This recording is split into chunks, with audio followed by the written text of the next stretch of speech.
Jason Voorhees owned the 80s. He was the icon that was the embodiment of the term slasher. The producers of the Friday the 13th films took the template laid out by Halloween and Texas Chainsaw Massacre and cranked the nudity, gore, and body counts up to 11. So far reaching was the impact of these films that if you showed a group of people who grew up in the 80s a picture of a hockey mask, more than likely half of them would probably call it a Jason mask. So in 1985, with slasher films at the absolute peak of their power and fresh off the most successful Friday film yet, the producers at Paramount decided to take a very bold risk and make a Jason-less sequel. Having apparently learned very little from the initial reaction to Halloween 3 a couple years prior, they at least incorporated the appearance that Jason was going to be in the film, but with a copycat reveal that left many fans smoldering and a production hampered by heavy on-set drug use, the film was received harshly by both critics and fans alike. And yet here we are, 35 years later, about to take a look at this film and find out once and for all, is the criticism fair? Is Friday the 13th Part 5 a horrible horror film? Or is it actually an underrated thrill ride? I'll make the case and you will render the verdict as we take a deep dive into why Friday the 13th Part 5, A New Beginning, is actually my favorite Friday film on tonight's episode of Big Chill Theater Presents. What is necessary to those who do not know what horror means. Horror. Horror has a face, and you must make a friend of horror. Horror and moral terror are your friends. If they are not, then they are enemies to be feared. They are truly enemies.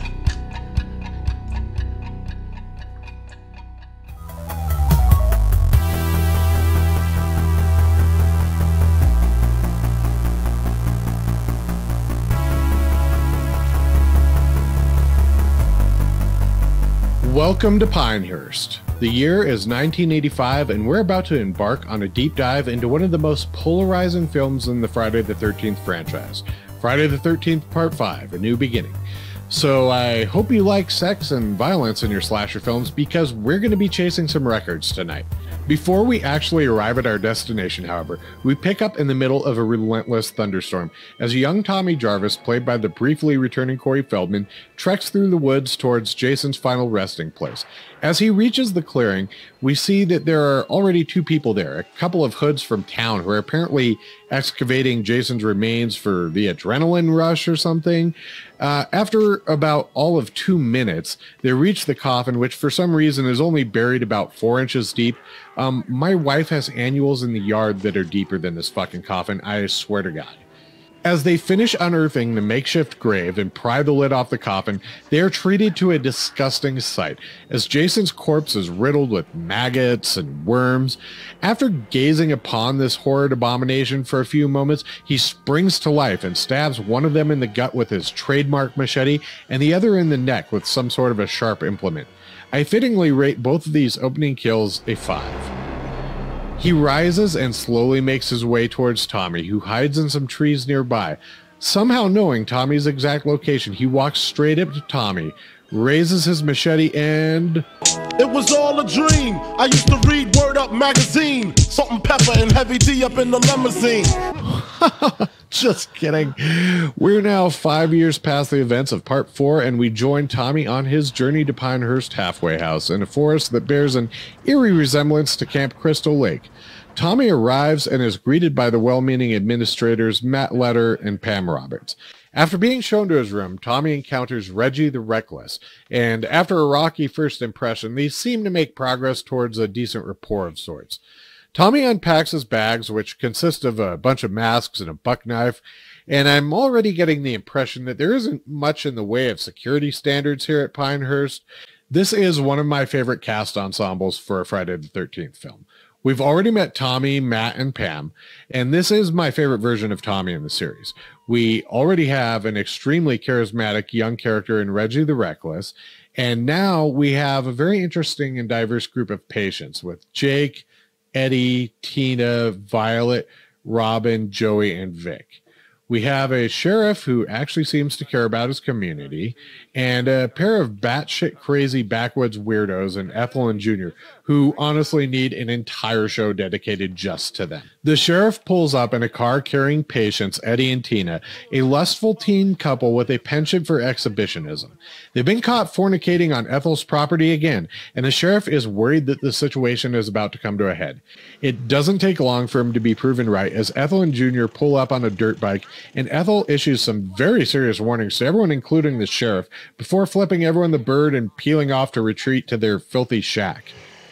Following that, we're taken to a scene between some of the patients, which seems like it's going to be some more character development and exhibition, but fuck that, this movie has shit to do, and we're going to get started straight away with an exceptionally brutal axe murder. After pissing off Robin and Violet by getting melted chocolate all over their freshly washed linens, Joey tries his luck with Vic, but finds him to be even more surly. After adamantly refusing a chocolate bar, Joey gives Vic a piece of his mind and turns to leave, but that turns out to be a really critical error, as Vic slams his wood axe into Joey's back and proceeds to savagely hack him to pieces in broad daylight and in front of everyone. Right off the bat, this calls a couple of things into question. First of all, exactly whose bright idea was it to assign Victor to wood chopping duty? And also, after a couple of basic questions and removing Joey's corpse and taking Victor away, the cops don't even seem to revisit the idea that maybe this halfway house needs to be shut the fuck down. Ethel was actually right. Also, it's time for a brief spoiler alert, because this film was released in 1985, and if you haven't already seen it, we're not waiting. This guy is the killer. That's right, not Jason. That paramedic right there who's making the constipated Bruce Banner turning into the Incredible Hulk face. His name is Roy Burns, and I'm not sure how, but at this moment of seeing his estranged son's dismembered body, he somehow attained a bunch of superpowers, and he doesn't wait long to try them out because no use crying over spilled milk, right? Later that night, he gets started immediately with the first in a seemingly endless series of savage double murders, which will come to define the rest of this film. Here we have a pair of greasers whose car ironically doesn't work. That guy in the driver's seat, Pete, he just sits there like an asshole and heckles his buddy who's actually trying to fix the car before excusing himself to go take a crap in the woods. Vinny promptly gets a road flare to the esophagus, and then Pete gets his throat slashed like a Pez dispenser. No big loss here. The following morning, we pick up back at breakfast, where Violet has regrettably set too many places considering Joey and Vic's departure. This is perhaps some insight into the very aloof and disconnected nature of Violet's character. Then, after a very ill-advised prank, former UFC welterweight champion Tommy Jarvis beats the absolute shit out of Eddie and is pulled off only moments before ending his life. Meanwhile, the cops discover the bodies of the greasers, and there is a subtle clue that Roy may be involved. Although, for a first-time watcher, you would never have any reason to believe that he is involved at this point. As we move to dusk, Roy strikes again, this time dispatching his perverted cokehead colleague, Billy the bedpan guy, and his ditzy girlfriend, Lana. Billy gets the business end of an axe to his bald melon and Lana to her midsection, as Roy is off to a red-hot start.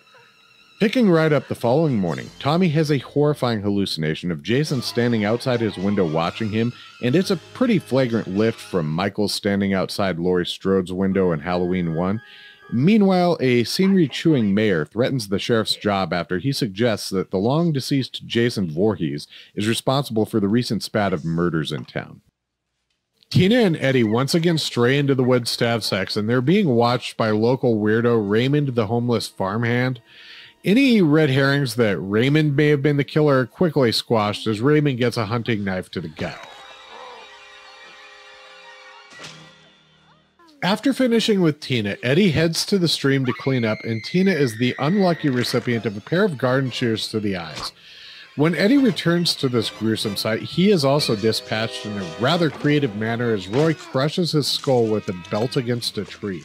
And for those of you keeping score, counting the dream sequence, that's 3 double murders, a triple murder, and a solo, bringing the on-screen tally to 10 kills, and we're not even at the 45-minute mark. Reggie convinces Pam to take him to visit his cousin Demon at a nearby trailer park, and once they arrive, Tommy decides to stay behind at the truck.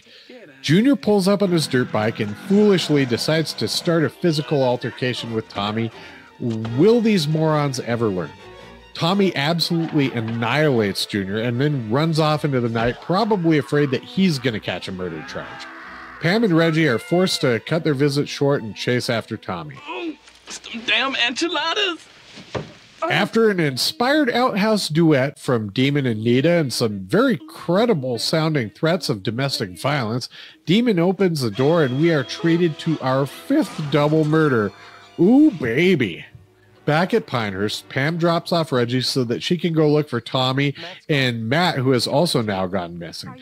People have really been dropping like flies, and it's now only Reggie, Violet, Robin, and Jake at the house. Returning home from his brutal ass-kicking at the hands of Tommy, Junior speeds around the shack on his dirt bike, screaming at Ethel. What a racket. He finally shuts up when his head gets lopped off by a meat cleaver, and Ethel bites the dust soon after. One of the better double slangs in this film, and are we detecting a pattern yet? Not one to rest on his laurels, Roy continues the white-hot pace he has set and heads to the halfway house, where after a failed attempt to hook up with Robin, Jake is killed off-screen, and then Robin gets it after some vintage Friday the 13th nudity. This brings us to my favorite scene of the movie, Violet's death. Roy takes a bit of time with this one, a strangely fascinating scene as Violet does the robot to the now infamous pseudo-echo song that has become sort of synonymous with the film. After taking some time to stalk and savor the moment, Roy chokes Violet up against the wall and then plunges his trademark machete into her, closely resembling Bob's death from the original Halloween. Apparently they were going to do something a little more graphic with this kill, but they had to dial it back a bit as they were already teetering right on the edge of an X rating from the MPAA. Having somehow slept through all of this, Reggie finally awakes to the unnatural quiet and dark of the house, save for the raging thunderstorm outside. He creeps through the house and eventually stumbles into Tommy's room, where the bodies of Jake, Robin, and Violet have been stored. He screams and runs into the arms of Pam. They try to escape together, but as they get to the bottom of the stairs, Roy literally explodes through the door and then just kind of stares at them for an unusually long time. Am I detecting some reluctance on Roy's part to kill Reggie? They escape out the front door and through the forest they go until they come upon a street where a sort of ambulance car thing is. They open the door, but the body of Roy's former co-worker spills out, and then Roy somehow pops out from behind the car. It's kind of hilarious how he just stands there peering at them while they scream at him for a really long time before finally deciding to run back into the forest. Reggie is quite a bit faster than Pam, so at this point they get separated and some more running, yelling, and falling takes place before Pam runs into the body of Matt, who is also apparently killed off-screen. She then continues back to the dining hall where George is catapulted through a window, bringing the staggering final body count for this film to 20 by my calculation. After chasing Pam to the barn, Roy is about to finish her off when Reggie comes blasting through the gate with a bulldozer. Now, I'm no rocket scientist, but seriously, can I get a timer up on the board, Peter? Thank you. This is really remarkable. He basically stands there for 17 fucking seconds, just kind of stumbling around and shielding his eyes. He inexplicably lets Reggie slam into him with a bulldozer. Never said this guy was the brightest. When Pam and Reggie go to check if he's dead, he snaps back to life, but is clearly compromised by the massive wound to his abdomen. They run into the barn to hide, and we get a really cool shot of Roy as he enters the barn with the rain and lightning going off in the background. As Roy stumbles through the barn, Pam pops out and attacks him with a chainsaw. She gains the upper hand and seems to have Roy on the ropes when suddenly the chainsaw sputters and runs out of gas. She tosses the chainsaw at Roy and runs off as Tommy appears at the entrance. Thinking that Roy is Jason, Tommy tries to make a connection with him as he approaches, but this obviously fails, and Roy simply slashes him across the chest with his machete. Luckily, it isn't a mortal wound, and as Roy goes to finish him off, Tommy sticks him in the leg with his buck knife, temporarily incapacitating Roy. He momentarily escapes to the loft of the barn with Pam and Reggie, but before long, Roy is back in hot pursuit. Tommy is unconscious and Roy dismisses him, but eventually finds Reggie and once again displays a certain hesitance to kill him, even though Reggie has been an absolute pain in his ass for the entire third act of this film. Pam jumps out again and hits Roy over the back with some kind of a stick, but that only stuns him temporarily, and he corners her at the threshold before Reggie leaps from a hay bale like a luchador from the top turnbuckle and sends him flailing off the edge with a double axe handle to the back.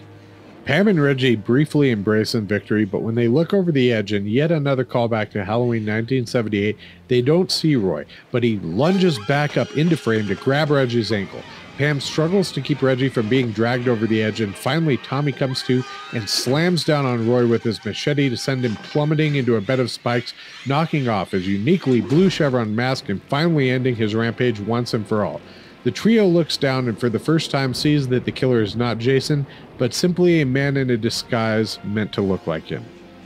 Back at the hospital, the sheriff explains to Pam who Roy was and the connection to Joey, while also showing her some newspaper clippings. Reggie sleeps peacefully, and Pam goes into Tommy's room to check on him, and we get a nasty dream sequence final scare that feels really similar to that jarring ending of the 1976 Stephen King movie Carrie, but we're still not done because this is a double twist ending. Tommy is still having Jason hallucinations, and then he fakes his own escape. When Pam enters the room, he is hiding behind the door in Roy's mask and ready to strike at her with a kitchen knife. Roll credits.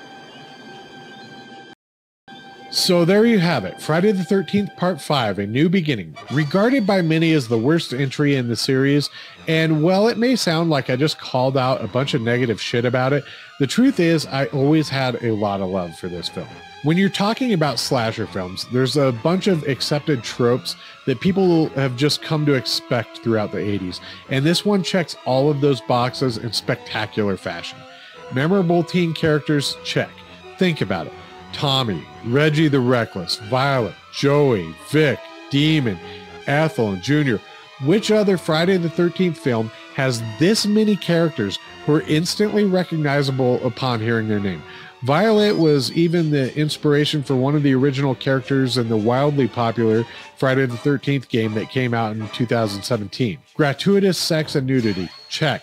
Robin and Tina are both very high quality F-13 girls, and the rest of the girls who don't bear it all, like Pam and Violet, are also quite attractive in their own way. Lots of creative kills. This easily boasts one of the highest body counts in the franchise, trailing only Jason X, Freddy vs. Jason, and the absolutely abysmal Jason Goes to Hell. Check, check, check. The film also has a great sense of humor. There's a ton of comic relief, both intentional and unintentional, and yet somehow it never seems to get away from a genuine sense of foreboding that permeates throughout. Roy is a legitimate terror and frankly one of my favorite incarnations of Jason. The idea of a copycat killer was a really cool idea in my opinion, and they managed to both maintain the original continuity while at the same time branching off into a different direction. It was a brilliant idea, honestly, and one that could have held up through several more films possibly. The idea even serves as a bit of a prototype for the Scream films with the rebirth of slashers in the mid-90s. So when you really think about it, this film is grossly underestimated in my humble opinion. It was more ambitious and historically significant than it gets credit for. It is the darling cokehead sister of the Friday the 13th franchise. Not the girl you want to take home to mom per se, but definitely fun for a weekend. The perfect popcorn movie for an 80s themed Saturday night. So that's going to do it for the maiden voyage of Big Chill Theater Presents episode 1 of what we hope will be many, many more to come. I hope you had as much fun as I did, and until next time, stay out of the dark.